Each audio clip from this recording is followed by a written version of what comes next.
비가 내리는 밤이었다. 창문을 두드리는 빗소리가 유난히 크게 들렸다. 아니, 그저 방 안이 너무 조용했던 탓일지도 모른다. 숨소리마저 조심스러웠으니까. 괜찮아요? 그의 목소리가 어둠 속에서 들려왔다. 나는 대답 대신 고개를 끄덕였다. 그가 볼 수 있었는지 없었는지는 모르겠다. 하지만 그는 내 침묵을 이해한 듯 더 이상 말하지 않았다. 그저 내 손을 잡았다. 그의 손은 따뜻했다. 민수 오빠의 손만큼이나. 아니, 어쩌면 더 따뜻했다. 살아있는 사람의 체온이었으니까. 나는 눈을 감았다. 눈물이 흐르는지 빗물이 흐르는지 알 수 없었다. 그냥 모든 것이 흘러내렸다. 지난 2년의 시간도, 혼자였던 밤들도, 참아왔던 외로움도. 미안해요. 누가 먼저 한 말인지 기억나지 않는다. 어쩌면 우리 둘 다 동시에 속삭였는지도 모른다. 그의 입술이 내 이마에 닿았다. 그리고 뺨에 목덜미에. 나는 그를 밀어내지 않았다. 밀어내야 한다는 걸 알면서도 그의 손이 내 옷 속을 더듬는다. 거부할 수 없는 움직임에 내 몸을 맡긴다. 그의 몸에서 나는 열인지, 내 몸에서 나는 열인지 모를 뜨거움을 느끼며 서서히 침대에 눕는다. 그리고 그 이유는 정확히 기억할 수가 없다. 다만 한 가지는 확실했다. 이미 돌아올 수 없는 강을 넘었다는 것.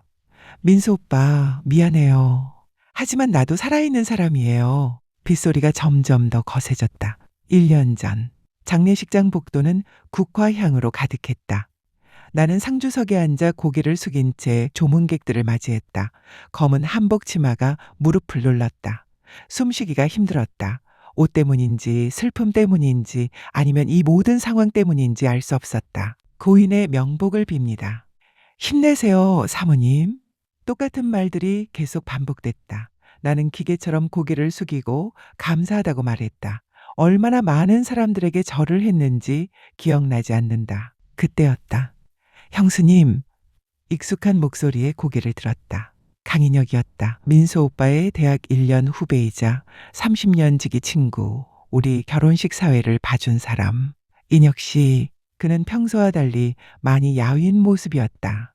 눈가가 붉었다. 민수 오빠를 잃은 슬픔이 그에게도 깊이 새겨져 있었다.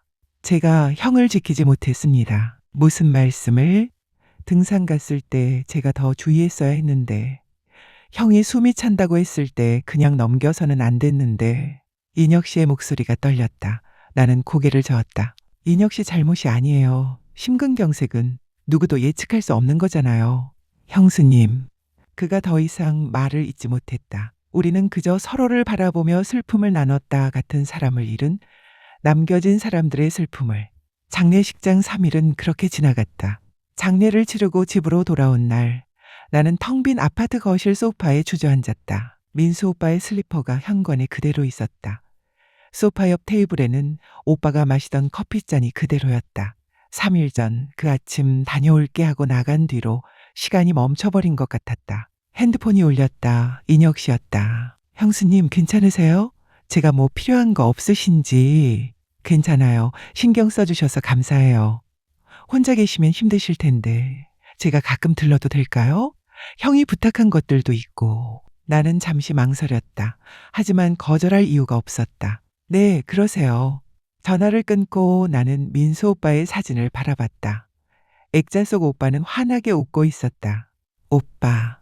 텅 빈 집에서 그 이름을 부르는 내 목소리만이 메아리 쳤다. 그때는 몰랐다. 인혁 씨의 전화 한 통이, 그의 작은 배려가 우리를 어디로 이끌게 될지. 비가 내리기 시작했다. 창밖을 보니 하늘이 잿빛이었다. 인혁 씨가 처음 집에 온 건 장례식 일주일 후였다. 형이 맡겨둔 서류들이 있어서요. 그는 서류 가방을 들고 조심스럽게 현관문을 들어섰다.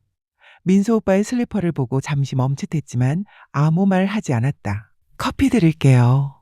아, 괜찮습니다. 제가 오히려. 앉으세요. 나는 주방으로 가서 커피를 내렸다. 민수 오빠가 좋아하던 원두였다. 이제 혼자서는 다 마시지 못할 양이었다. 거실 테이블에 마주 앉았다. 인혁 씨는 서류 몇 장을 꺼냈다. 형이 회사에 맡겨둔 보험 서류들이에요. 그리고 이건 형이 제게 맡겨둔 주식 통장인데 형수님께 드리라고 했어요. 주식이요? 네. 형이 몇 년 전부터 따로 모아둔 거래요. 나한테 무슨 일 생기면 집사람한테 주라고 했었거든요. 순간 목이 메었다. 민수 오빤 자기 죽음을 예감이라도 한 걸까? 형은 항상 형수님 걱정을 많이 했어요. 인혁 씨의 목소리가 낮게 깔렸다. 제가 형수님을 처음 본 게 27년 전이었잖아요. 형 선 볼 때 따라갔었는데 나는 희미하게 웃었다. 기억났다. 그때 인혁 씨는 멀찌감치 카페 구석에 앉아 있었다. 형이 그날 저녁에 저한테 전화했었어요. 나 결혼할 것 같다고. 첫 만남에서요. 그랬어요? 네. 형은 형수님을 정말 사랑했어요. 제가 30년 넘게 형을 봐왔지만 형이 진짜 행복해 보인 건 형수님 만나고 나서였어요. 눈물이 흘렀다.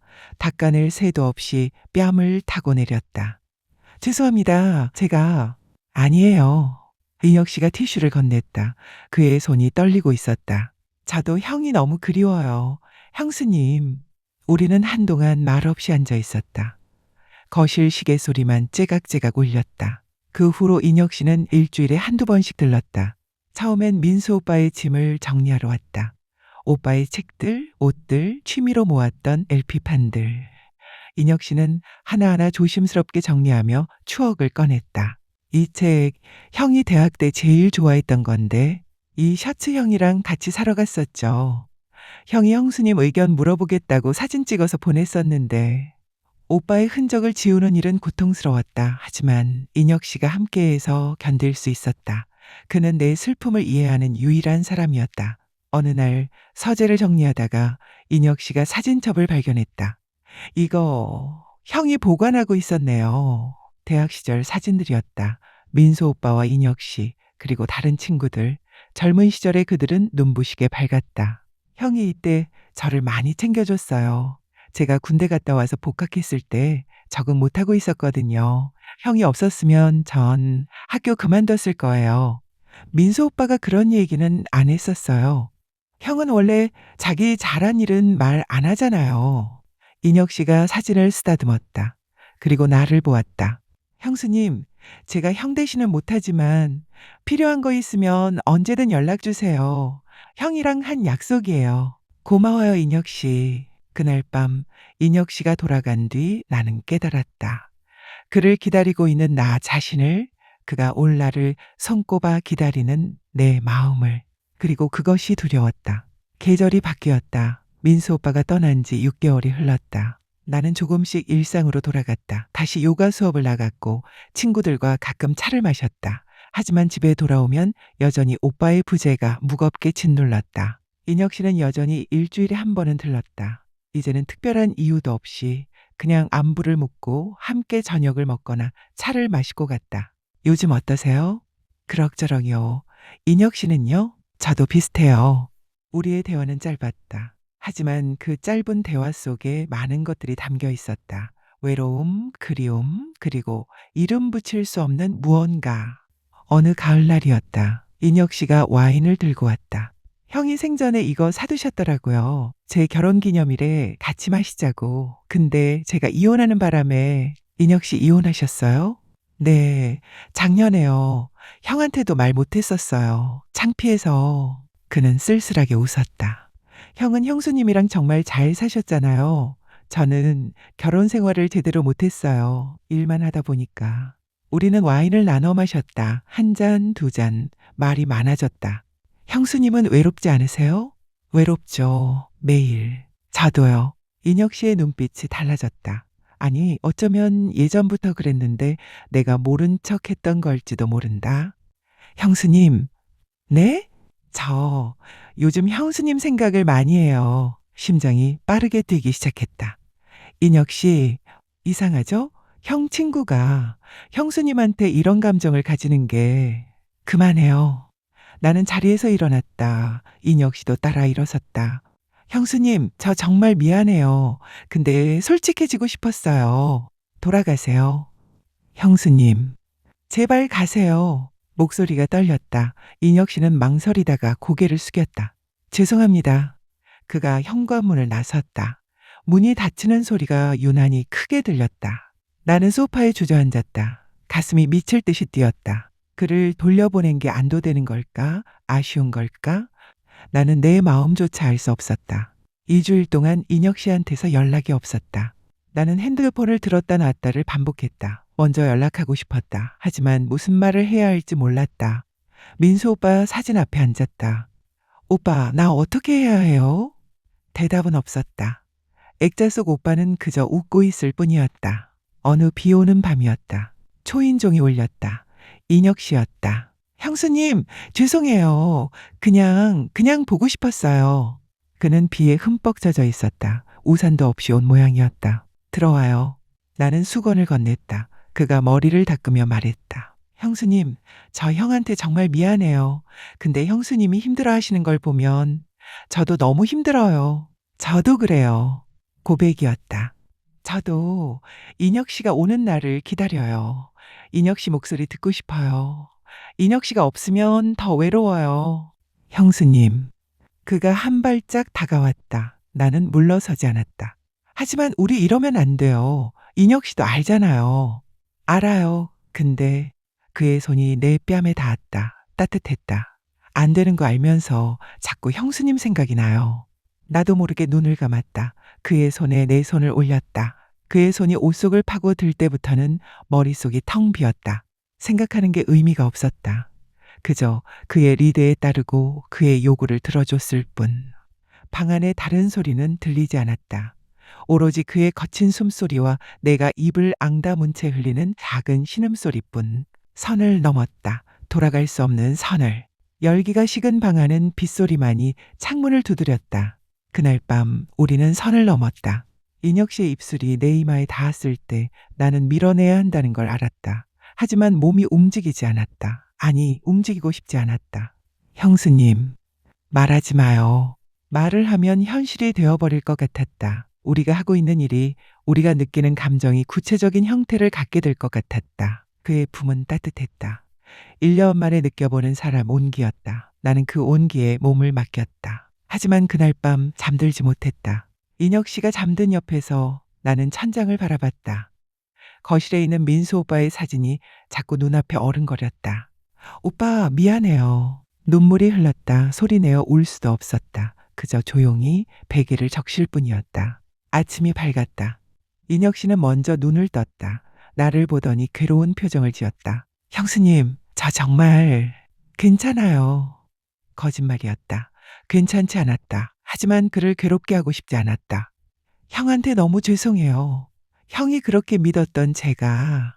인혁 씨의 목소리가 떨렸다. 나는 그의 손을 잡았다. 우리 둘 다 죄인이에요. 인혁 씨만 그런 게 아니에요. 이러면 안 되는데. 알아요. 그런데 형수님이 너무 보고 싶어요. 우리는 서로를 껴안았다. 위로인지 사랑인지 구분할 수 없었다. 그 후로 우리는 일주일에 2~3번씩 만났다. 항상 밤이었다. 인혁 씨가 퇴근 둘렀고 우리는 저녁을 함께 먹었다. 그리고 자연스럽게 밤을 함께 보냈다. 하지만 매번 아침이 오면 죄책감이 밀려왔다. 어느 날 나는 민수 오빠의 옷장을 정리하다가 주저앉고 말았다. 오빠가 즐겨 입던 스웨터에서 아직도 오빠 냄새가 났다. 오빠, 나 너무 나쁜 사람이죠? 옷을 끌어안고 울었다. 한참을 그렇게 울다가 핸드폰이 울렸다. 인혁 씨였다. 형수님, 오늘 저녁? 인혁 씨, 우리 이제 그만 만나요. 전화기 너머로 침묵이 흘렀다. 형수님도 힘드시죠? 너무 힘들어요. 인혁 씨 보고 싶은데 볼 때마다 오빠한테 미안해서 저 미칠 것 같아요. 저도요, 형수님. 저도 형 생각하면 제가 무슨 짓을 하고 있는 건가 싶어요. 그만 만나요. 이러다간 우리 둘 다 망가져요. 긴 침묵 끝에 인혁 씨가 말했다. 알겠습니다. 형수님이 원하시면. 전화를 끊었다. 그리고 다시 울었다. 하지만 일주일도 버티지 못했다. 인혁 씨한테서 문자가 왔다. 형수님, 저 형 산소에 다녀왔어요. 형한테 다 말했어요. 형수님 사랑한다고, 형한테 정말 미안하다고, 그래도 멈출 수가 없다고. 나는 떨리는 손으로 전화를 걸었다. 인혁 씨, 형수님, 보고 싶어요. 나도요. 그날 밤 우리는 다시 만났다. 하지만 예전과는 달랐다. 우리는 서로를 안으면서도 울었다. 사랑과 죄책감 사이에서 갈기갈기 찢어지는 기분이었다. 형수님, 우리 어떻게 해야 해요? 모르겠어요. 우리는 대답을 알 수 없는 질문만 반복했다. 창밖으로 겨울이 오고 있었다. 민수 오빠가 떠난 지 1년이 다 되어갔다. 시간은 흘렀지만 우리의 고통은 깊어지기만 했다. 민수 오빠의 일주기가 다가왔다. 나는 인혁 씨와 함께 산소를 찾았다. 오빠의 친구들도 몇 명 함께였다. 우리는 그저 오빠의 친구와 친구 부인으로 그곳에 서 있었다. 형, 보고 싶어. 인혁 씨가 묘비 앞에서 중얼거렸다. 나는 그 옆에 서서 꽃을 놓았다. 오빠, 잘 지내고 있어요? 바람이 불었다. 오빠의 대답처럼. 그날 밤 인혁 씨와 단둘이 남았다. 형수님, 저 결정했어요. 뭐요? 회사에서 해외 발령 신청했어요. 시애틀 지사로 가게 됐어요. 가슴이 철렁 내려앉았다. 언제요? 다음 달이요. 그렇게 갑자기요? 인혁 씨가 내 손을 잡았다. 형수님, 저희 이러면 안 돼요. 알잖아요. 형한테도, 우리 자신한테도. 알아요. 저는 형수님을 진심으로 사랑해요.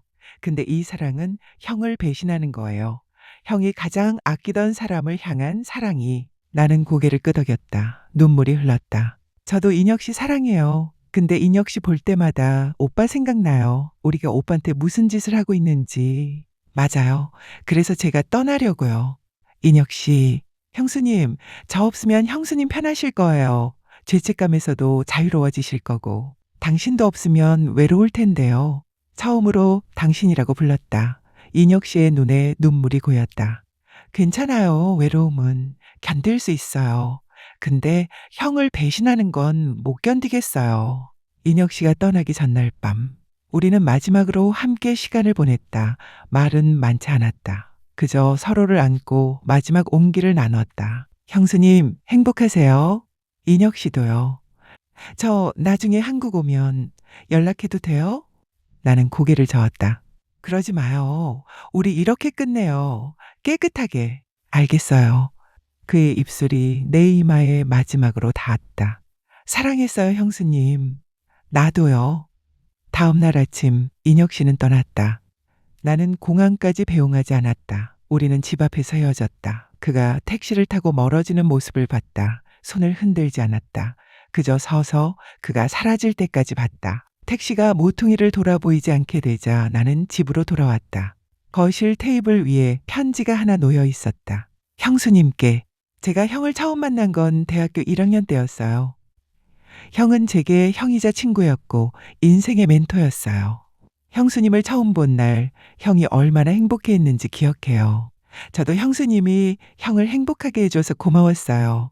그런데 저는 형이 가장 사랑한 사람을 사랑하게 됐어요. 이게 얼마나 큰 배신인지 알아요. 하지만 형수님, 저는 후회하지 않아요. 형수님을 사랑한 시간이 죄악이라 해도 그 시간이 저를 살게 했으니까요. 형수님도 행복하세요. 언젠가 형수님이 죄책감 없이 웃을 수 있는 날이 오길 바랄게요. 저는 여기서 멀리서 형수님을 응원할게요. 그리고 형한테도 용서를 빌게요. 평생을요. 2026년 2월, 인혁.